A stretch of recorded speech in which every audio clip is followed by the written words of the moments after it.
प्रेरणा कथा प्याज के राज। 1919 में स्पेन में फ्लू का भयंकर आक्रमण हुआ और उस रोग से कुछ ही महीनों में लगभग 5 करोड़ लोगों की मृत्यु हो गई। रोग के शांत होने के कुछ दिनों के बाद एक डॉक्टर बहुत से किसानों से मिलने गया ताकि वो फ्लू से लड़ने के लिए उनकी कुछ मदद कर सके। बहुत से किसानों को फ्लू हो चुका था और बहुत से परिवार मारे भी जा चुके थे। वो डॉक्टर एक दिन एक किसान के घर गया। वही देखकर हैरान हो गया कि उस किसान के परिवार में किसी को भी फ्लू नहीं हुआ था और सभी लोग बिल्कुल स्वस्थ थे। डॉक्टर ने उस किसान से पूछा कि वो और उसके परिवार के लोग ऐसा क्या अलग कर रहे थे जिससे कि उनको फ्लू नहीं हुआ था।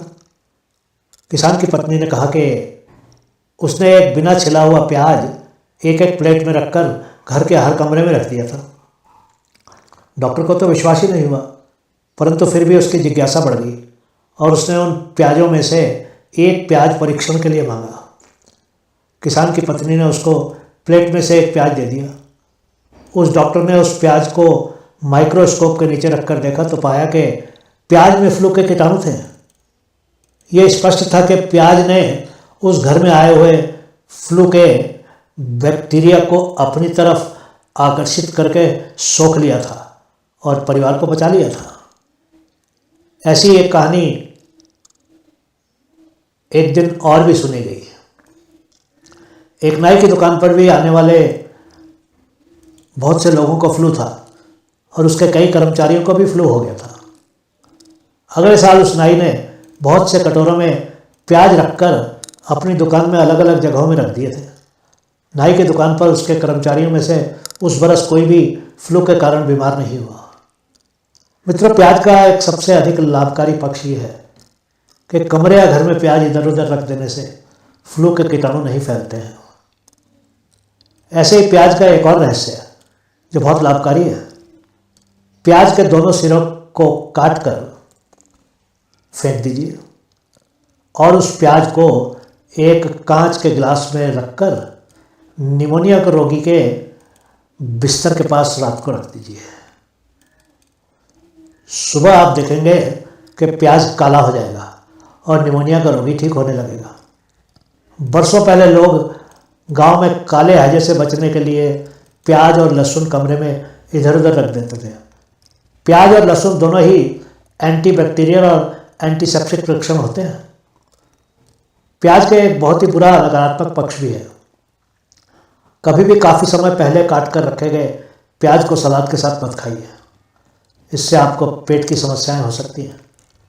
अगर खाने के साथ भी कच्चा प्याज खाना हो तो ताज़ा काटे हुए प्याज ही खाएं, बहुत समय पहले काट कर रखा हुआ नहीं। काट कर रखे हुए प्याज बहुत जल्दी हवा में तैर रहे बैक्टीरिया को अपने में समा लेते हैं और फिर खाने वाले को विभिन्न प्रकार के रोग हो सकते हैं। कभी भी कटे हुए प्याज को ना तो रसोई में और ना ही फ्रिज में रखें। पतले पतले काट कर रखे हुए प्याज जो लोग ज़्यादातर सैंडविच में रखकर खाते हैं फूड पॉइजनिंग का कारण बन सकते हैं। काट कर रखे हुए गीले प्याज और गीले आलू दोनों ही बैक्टीरिया को बहुत जल्दी जल्दी आकर्षित करते हैं और उनमें वृद्धि करते हैं। जहाँ तक हो सके सलाद में प्याज मत ही खाइए और विशेष करके अगर प्याज एक आधा घंटा पहले काटे गए हों। अपने पालतू कुत्तों को तो कभी भी प्याज मत खिलाइए, खाने में मिलाकर भी मत दें। अगर आप प्याज को काट कर रख देते हैं और अगले दिन उसका प्रयोग करते हैं तो वो बहुत ही जहरीला हो जाता है। एक तरफ प्याज के रोगों को रोकने की ताकत है तो दूसरी तरफ प्याज में ही रोग हमको देने की भी ताकत है। ज़रा ध्यान रखिएगा।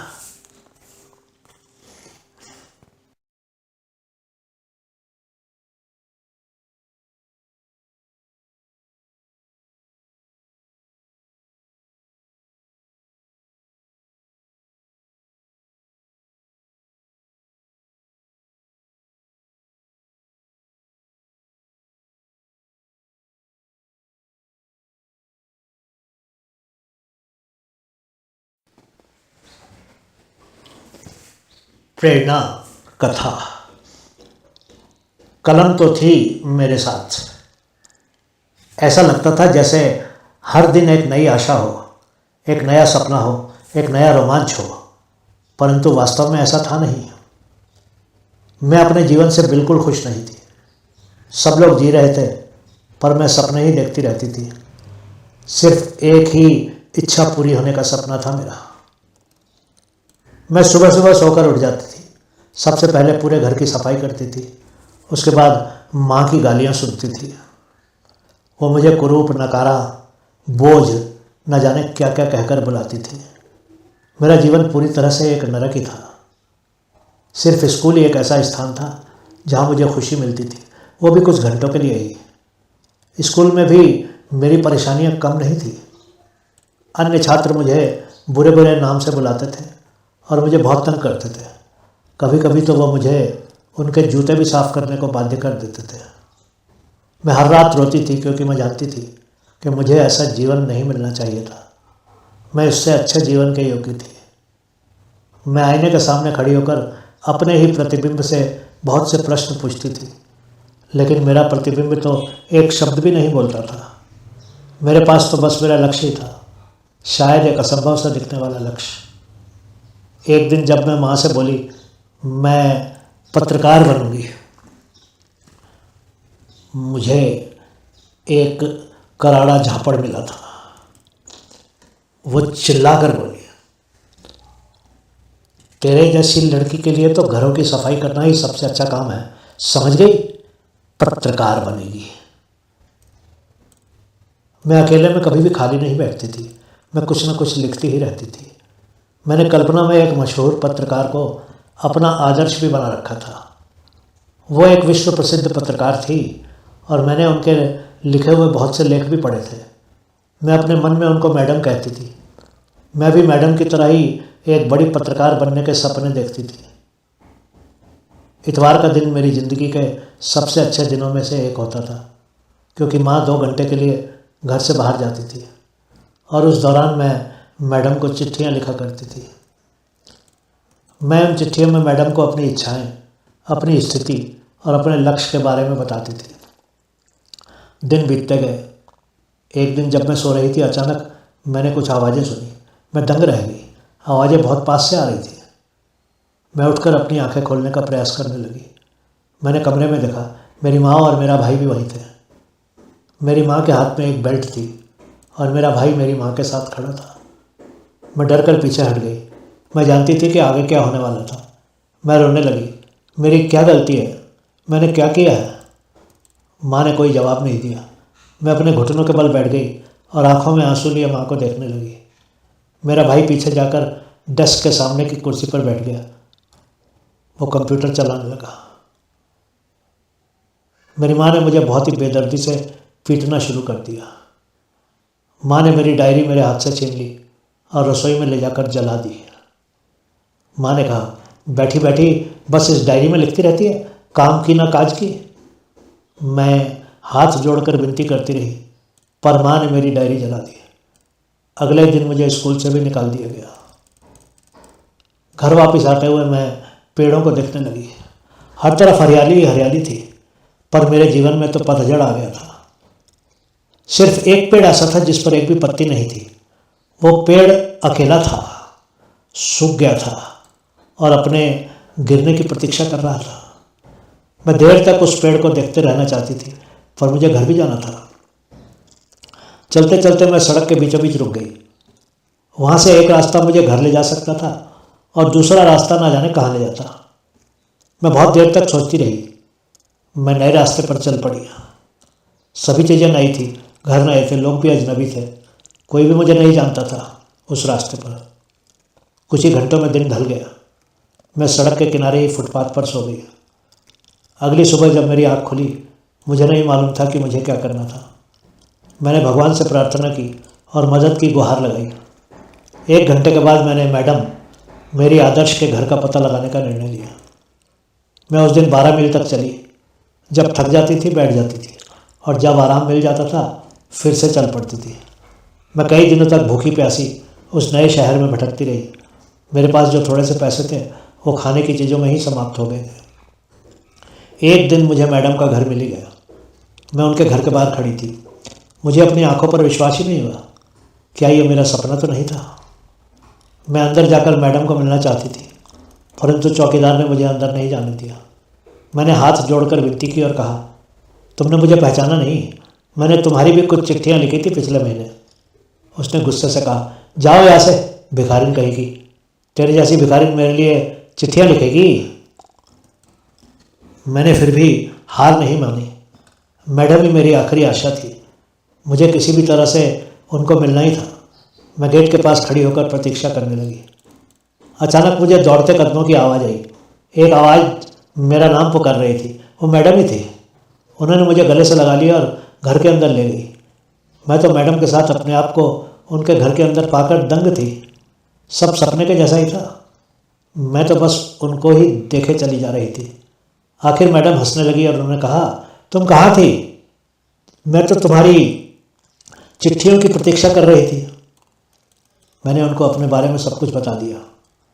मैडम ने मेरा हाथ अपने हाथ में लगकर कहा, तुम एक बहादुर लड़की हो, मुझे तुम पर गर्व है। तुमको नहीं मालूम कि तुम क्या हो। क्या तुम मेरे लिए काम करोगी? मुझे तो अपने कानों पर विश्वास ही नहीं हुआ।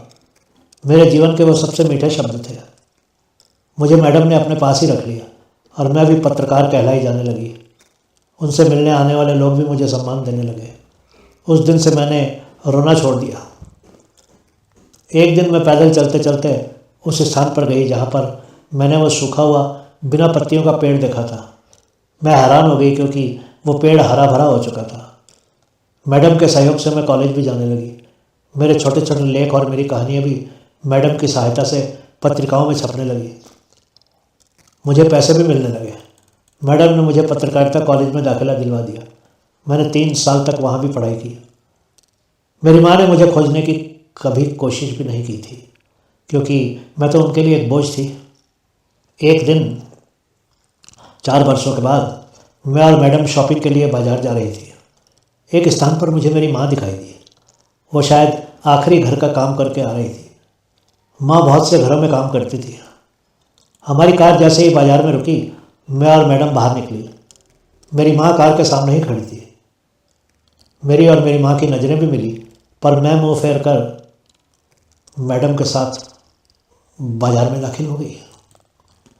मैंने एक बार पीछे मुड़कर देखा तो पाया कि वो मेरी माँ हमारे ड्राइवर से कुछ बात कर रही थी। कुछ देर के बाद जब हम वापस आए तो माँ ने मुझसे बात करने की कोशिश की, पर मैंने उनको नज़रअंदाज कर दिया और कार में बैठ गई। वो देखती ही रह गई। कार चलने लगी तो वह मेरा नाम पुकारने लगी और कार के साथ साथ भागने लगी। मैडम ने कहा, मिलोगी नहीं अपनी माँ से? मैंने मैडम की तरफ सर घुमाकर कहा, इनका बस चलता तो ये मुझे 4-5 बरस पहले ही मार देती। और मैडम, अब एक मरी हुई बेटी अपनी जीवित माँ से कैसे मिल सकती है? अब तो इनका खर्च भी कम होगा। बस जीवन ऐसे ही चलने दीजिए मैडम जी। मैडम की आंखों में नमी थी। ठीक है, जैसा तुम ठीक समझो, पर अपनी कहानी को थोड़ा बढ़ा चढ़ा कर कम से कम 300 पन्नों का बना दो। यही तुम्हारा पहला उपन्यास होगा। कुछ बातें मैं भी जोड़ दूंगी। तुम उपन्यासकार बनने की और एक कदम चल चुकी हो। मुझे तो अपने कानों पर विश्वास ही नहीं हुआ और मेरे मुंह से सिर्फ ये निकला, सच में मैडम, मैं उपन्यासकार? मैं बहुत खुश थी कि कलम तो थी मेरे साथ और मैं अब अपनी कलम के द्वारा बोलने की तैयारी में थी और रास्ता मैडम जी ने दिखा दिया था। बहुत बहुत धन्यवाद।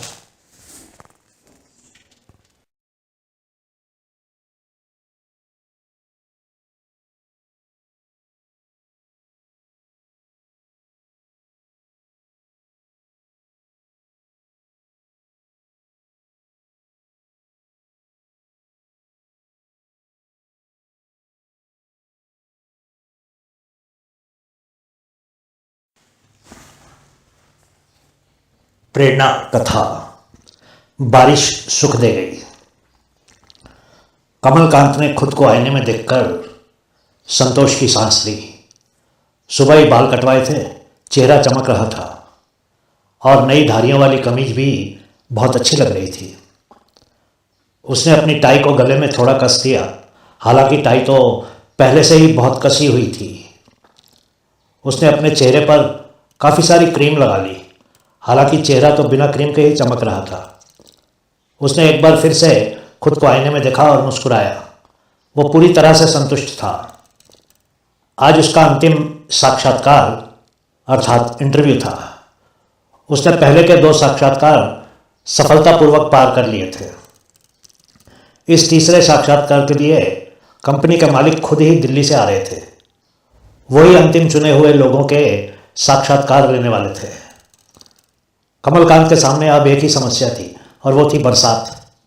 उसने बारिश से बचने के लिए भी योजना बना ली थी। वो बस स्टॉप तक ऑटो रिक्शा से जाएगा और फिर बस में बैठकर फ्लोरा फाउंटेन तक जाएगा। वहाँ से वो दफ्तर 4 कदम पर ही था। उसके कपड़ों पर कुछ बूंदें तो बारिश की पड़ेगी, पर वो पूरी तरह से नहीं भीगेगा। उसने खुद को एक बार फिर से याद दिलाया कि उसको बस की खिड़की का शीशा बंद ही रखना होगा ताकि बारिश के अंश भी अंदर ना आ जाए। जैसे ही उसकी बस आई, बहुत ज़ोर से बारिश शुरू हो गई। वो किसी तरह धक्का मुक्की करते हुए बस में घुस गया और जल्दी से खिड़की के पास वाली एक सीट पर कब्जा कर लिया। बाहर लोग अपने अपने छाते खोल रहे थे और बिन छातों वाले इधर उधर शरण खोज रहे थे। उसको उन लोगों को देखकर खुशी हुई क्योंकि वो बिल्कुल भी नहीं भीगा था। कमलकांत को उस बस में फ्लोरा फाउंटेन में पहुंचने में 3 घंटे लगने वाले थे। वो सोना नहीं चाहता था क्योंकि वो चाहता था कि उसका चेहरा तरोताज़ा दिखे। अंतिम साक्षात्कार में वो एकदम ठीक दिखना चाहता था, लेकिन लंबी यात्रा और बस के अंदर की सुखद गर्मी के कारण उसको झपकी आ ही गई। वो बहुत प्रयास करता ही रहा, परंतु आखिरकार वो बस में सो ही गया। जब उसकी आँख खुली, उसने देखा कि उसका स्टॉप तो आने वाला था। वो एकदम सचेत हो गया और सीट से उठकर खड़ा हो गया। वो खुद से ही अपनी शिकायत करने लगा, उसको सोना नहीं चाहिए था। उसने अपने जेब से रुमाल निकालकर अपने चेहरे को साफ किया।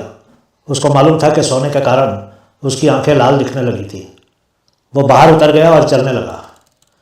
अचानक दूसरी तरफ से एक बस आई और टायरों के नीचे दबे पानी के बौछार से वो भीगने ही वाला था, परंतु उसने पीछे कूदकर खुद को बचा लिया।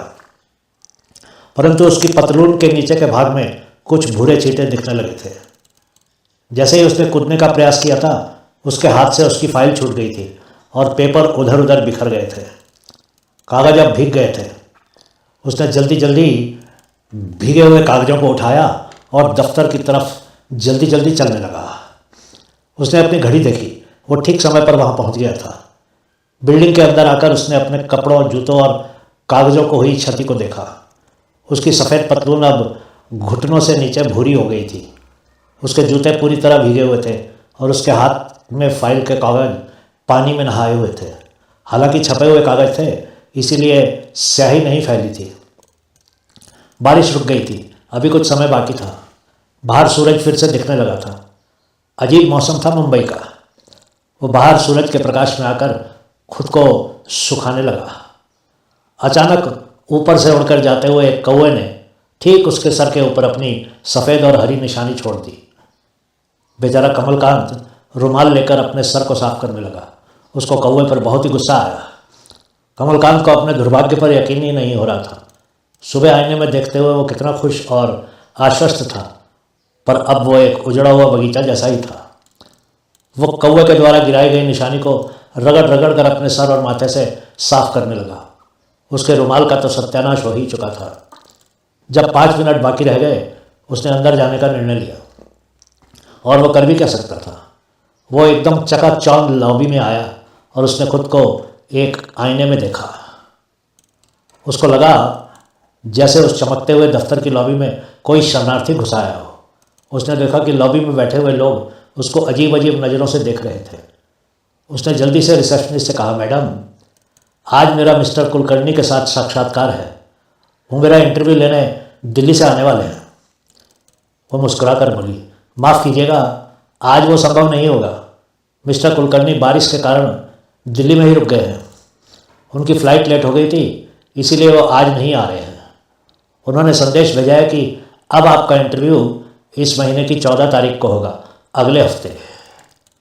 कमलकांत तो वहीं पर अपने घुटनों के बल बैठ गया और उसने फाइल को नीचे रखकर दोनों हाथ जोड़ दिए और आंखें बंद कर ली। वो उस बरसात का अब आभार व्यक्त कर रहा था जिसने उसकी सुबह ही बर्बाद कर दी थी। बहुत बहुत धन्यवाद।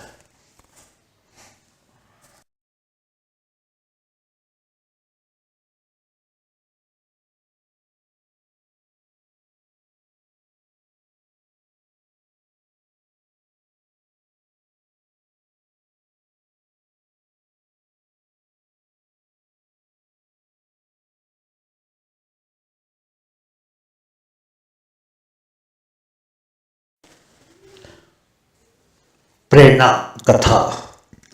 इंद्रधनुष। अजीजा जब बारिश में भागती हुई कक्षा के अंदर आई, वो लगभग आधी भीगी हुई थी।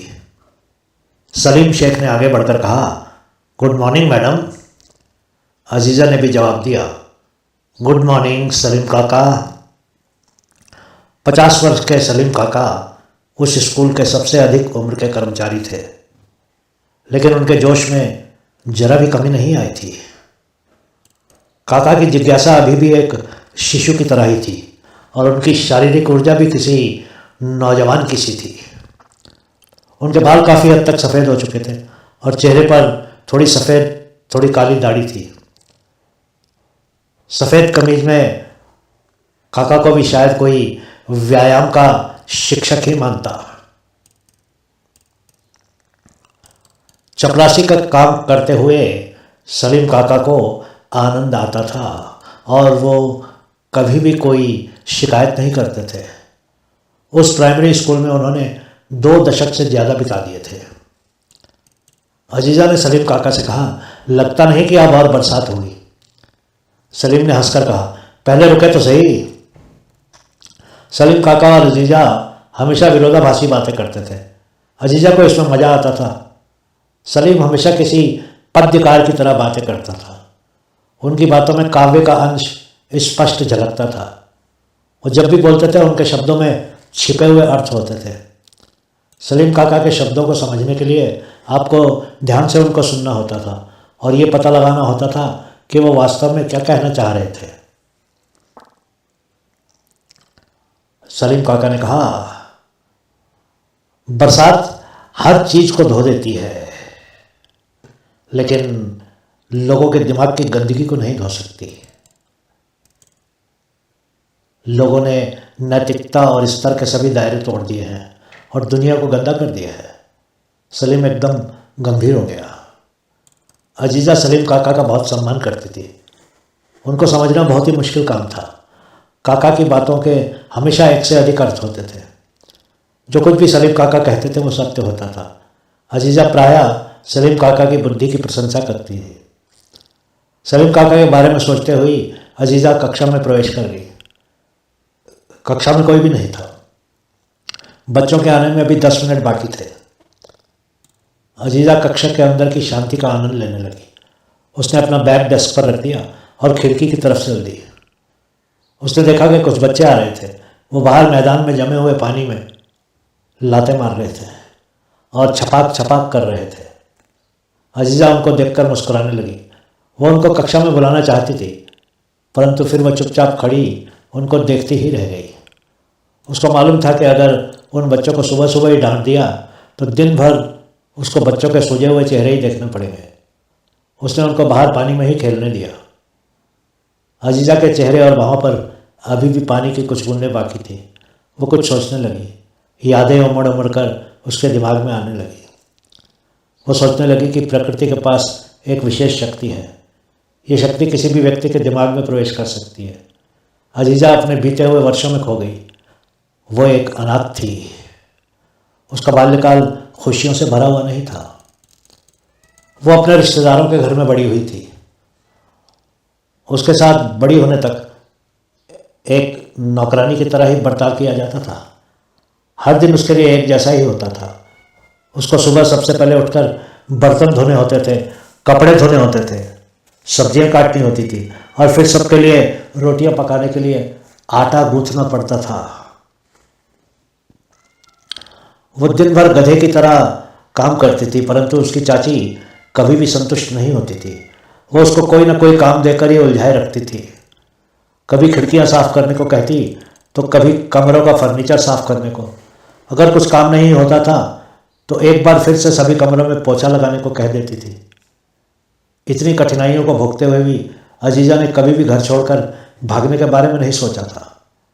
वो उस घर में सिर्फ एक कारण से रुकी हुई थी और वो कारण था चाची के बच्चों की किताबें। अजीज़ा को याद आया कि कैसे उसने पहली बार कोई किताब अपने हाथ में ली थी। उस समय वो सिर्फ 5 वर्ष की थी। वो उसकी चाची के लड़के राजिम की वर्णमाला की किताब थी। वो बहुत देर तक किताब में छपे हुए अक्षरों को देखती ही रही थी। वो तुरंत ही किताबों की तरफ आकर्षित हो गई थी। अपनी चाची के बच्चों की मदद से उसने 2 हफ्तों में ही पूरी वर्णमाला सीख ली थी और जोड़ जोड़कर अक्षर पढ़ना भी शुरू कर दिया था। उसने खुशी खुशी अपनी चाची को भी सीखी हुई बातें बताई थी, लेकिन चाची ने प्रशंसा के स्थान पर उनको गुस्सा ही किया था। 2 मिनट के बाद वो आंखों में आंसू लिए चाची के कमरे से बाहर आई थी। उसके गाल पर भी थप्पड़ का लाल निशान था। उस दिन के बाद राजिम ने अजीजा को कभी किताबें उठाते हुए नहीं देखा था। कम से कम दिन के समय तो बच्चों की किताबों को छूती भी नहीं थी। जब अजीजा 15 बरस की हुई, वो समाचार पत्र पढ़ लेती थी। वो सड़क पर पड़े हुए अखबारों के टुकड़ों को सबसे छुपा कर लाया करती थी और फिर छुप छुप कर पढ़ती थी। वो कहीं से फटी पुरानी पत्रिकाएं भी उठा लाती थी और कहानियाँ पढ़ा करती थी। 1 वर्ष के अंदर अंदर उसने लिखना भी शुरू कर दिया था। समय के साथ साथ उसने छोटे छोटे जानवरों पर छोटी छोटी कहानियाँ भी लिखनी शुरू कर दी थी। 16 बरस की उम्र में उसकी सहमति के बिना ही उसकी शादी अल रफ़ी नाम के एक पुरुष से कर दी गई। वो अजीज़ा से कम 30 बरस बड़ा था। अजीज़ा की शादी ही उसकी ज़िंदगी का सबसे बड़ा मजाक था। शादी के बाद उसको रातों से भय होने लगा था, क्योंकि रात को उसका पति उसको नोचता खसोटता था। वो 7 महीनों तक अपने पति के अत्याचार सहती रही और फिर एक दिन जब सहन नहीं हुआ, वो अपने पति के घर से भाग गई। वो अपने पति और अपनी सास के हाथों का खिलौना बनकर जीवन नहीं बिताना चाहती थी। वो अपने निर्दयी पति को और सहन करने में असमर्थ हो चुकी थी। घर से भागने के कुछ दिनों के बाद उसके मन से भय निकल गया। उसको ऐसा लगने लगा कि उसका पुनर्जन्म हुआ था। वो सब अब बीती कहानी हो गई थी। एक दिन अचानक उसकी मुलाकात एक फ्रेंच स्वयंसेवक से हो गई। वो एक खूबसूरत फ्रांसीसी स्त्री थी जो स्त्रियों की सहयोग करने वाली एक संस्था में काम करती थी। वो फ्रांसीसी युवती अजीज़ा को अपने साथ अपनी संस्था में ले गई। पहली बार अजीज़ा को लगने लगा कि उसके जीवन में भी खुशियाँ हो सकती थी।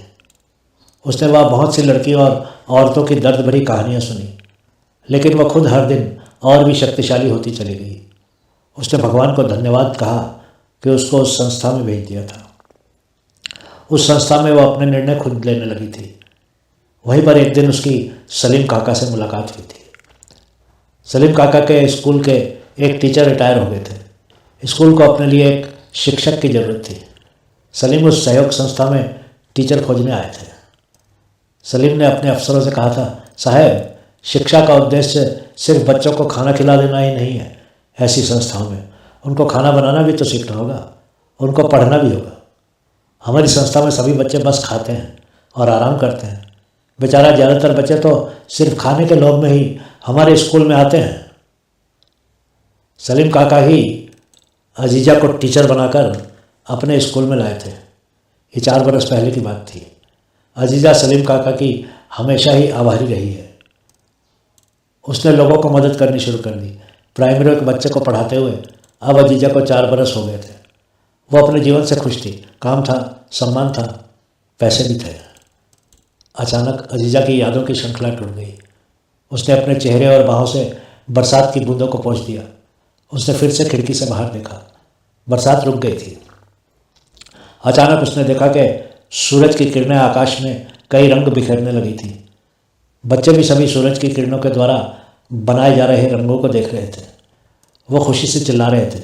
वो बच्चे तालियां बजा बजा कर और खुशी से चिल्लाकर पहली बार आकाश में बन रहे इंद्रधनुष को देख रहे थे। अजीज़ा की आंखों से आंसू गिरने लगे। उसने भी पहली बार चाची के घर की खिड़की से पहली बार इंद्रधनुष देखा था।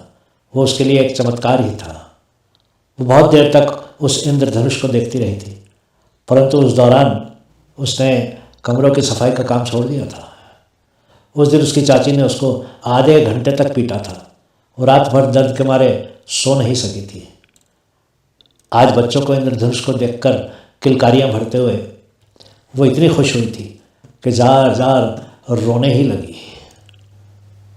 वो तुरंत ही कक्षा से बाहर आई और दौड़कर बच्चों के साथ खेलने लगी। बच्चे भी अजीज़ा को देखकर बहुत खुश हो गए। उस दिन अजीज़ा ने नहीं पढ़ाया, वो दिन भर बच्चों को कहानियाँ सुनाती रही। वो एक छोटा सा इंद्रधनुष उसके और कक्षा के बच्चों के बीच में एक बहुत ही मधुर संबंध स्थापित करने में सफल हो गया था। बहुत बहुत धन्यवाद।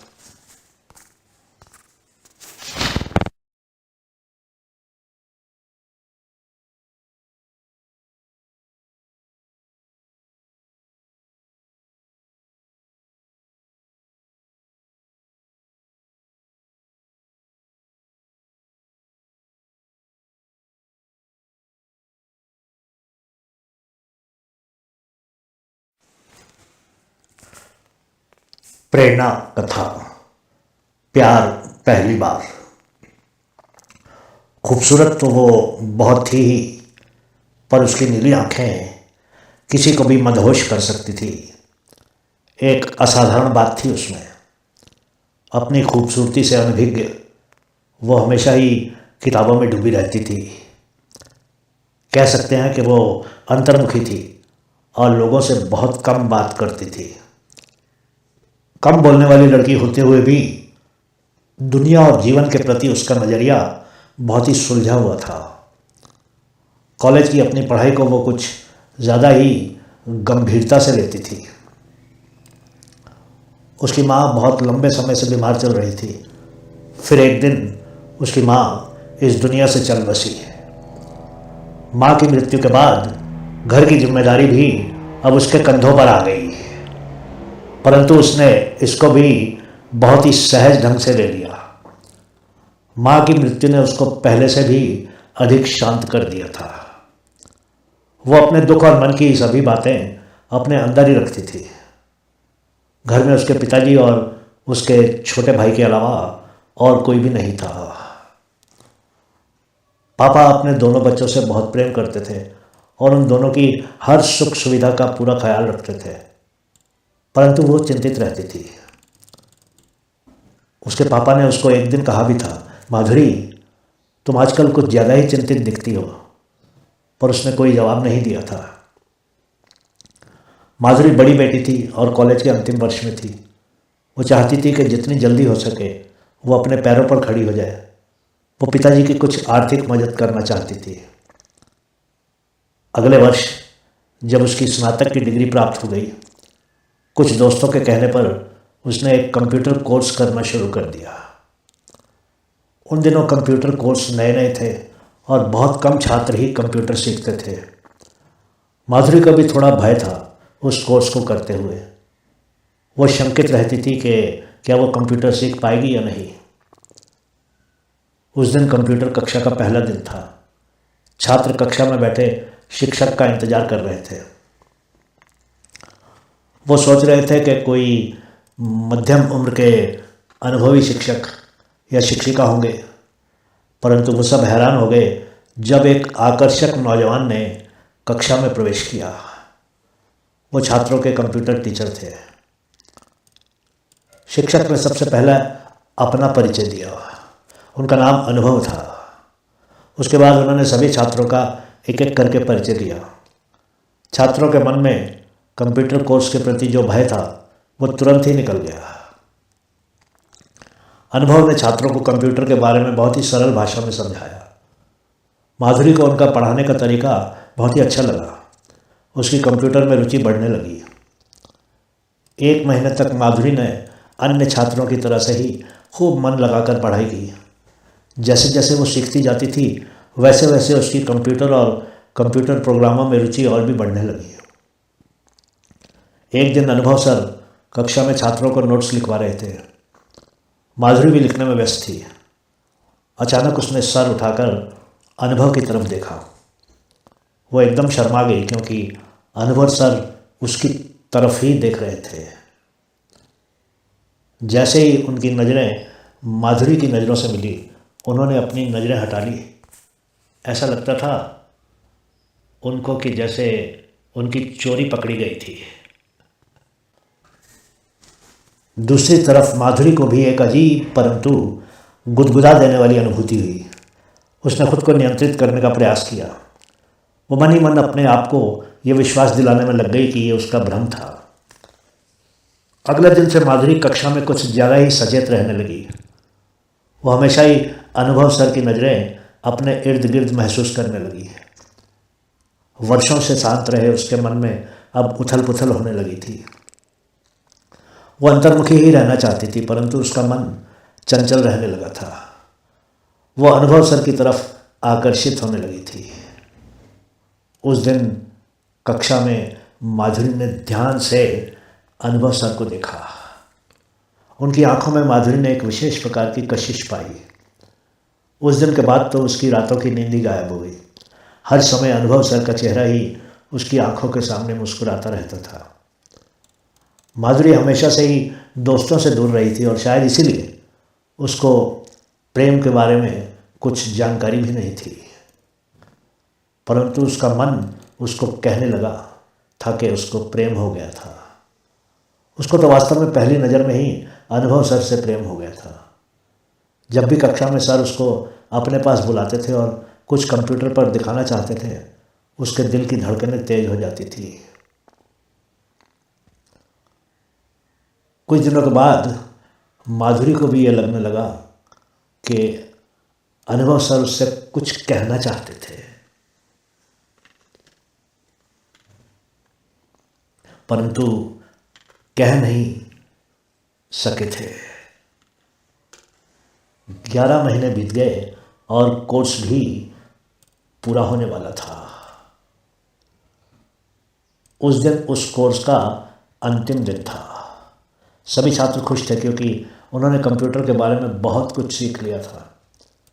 उस दिन सभी को प्रमाण पत्र दिए जाने थे। सभी के दिमाग में नौकरी की आशा जाग गई थी। अन्य छात्रों से भिन्न माधुरी को तो किसी और बात का ही इंतजार था। अनुभव सर ने सभी छात्रों की प्रशंसा की और बधाई दी और उनके उज्जवल भविष्य के लिए कामना की। कक्षा समाप्त हुई और छात्र कक्षा से बाहर जाने लगे। माधुरी भी उठ खड़ी हुई। उसने अनुभव सर की तरफ देखा। वो भी उसकी तरफ ही देख रहे थे। माधुरी को लगा कि अनुभव सर की खामोश आंखें उससे कुछ कहना चाह रही थी, परंतु उनकी जुबान उनका साथ नहीं दे रही थी। माधुरी को यह तो यकीन हो गया था कि वही प्यार था और उन दोनों को ही एक दूसरे से प्यार हो गया था, परंतु वो चुपचाप उठी और कक्षा के बाहर चली गई। एक बार उसने मुड़कर अनुभव सर की तरफ देखा भी, परंतु अनुभव सर के होंठ तो हिले पर वो कुछ कह नहीं सके। कुछ ही दिनों में माधुरी को एक अच्छी सी नौकरी भी मिल गई। उसके पिताजी ने उसको बताया कि उसकी शादी के बहुत से रिश्ते आने शुरू हो गए थे। उसको अपने पिताजी की खातिर ही आखिर शादी करनी पड़ी। शादी भी हो गई और वो अपने ससुराल चली गई। जीवन ठीक ठाक चलने लगा। उसका भरा पूरा घर परिवार था। इसी तरह धीरे धीरे 40 बरस बीत गए। आज भी माधुरी जब बीते हुए 40 बरसों के बारे में सोचती है तो वो कंप्यूटर कोर्स वाले पन्ने पर बहुत देर तक रुकी रहती है। वही तो उसका पहला प्यार था। अनुभव सर से ही उसने पहली बार प्रेम किया था। वो एहसास उसको पहली बार हुआ था। वो उस अनछुए एहसास को 40 वर्षों के बाद भी नहीं भूल पाई थी। वो सोचती है कि क्या अनुभव सर को भी इतने वर्षों के बाद ऐसा ही महसूस होता होगा। वो इंतज़ार करती रहती है कि शायद कहीं कभी एक बार फिर अनुभव सर से मुलाकात हो जाए और शायद वो 40 वर्षों पहले ना कही गई बात वो आखिर कह ही दें। वो अब 40 वर्षों के बाद, बच्चों के बड़े हो जाने के बाद और उनकी शादियां हो जाने के बाद और अपने पति की मृत्यु के बाद एक बार फिर से अंतर्मुखी रहने लगी है। परंतु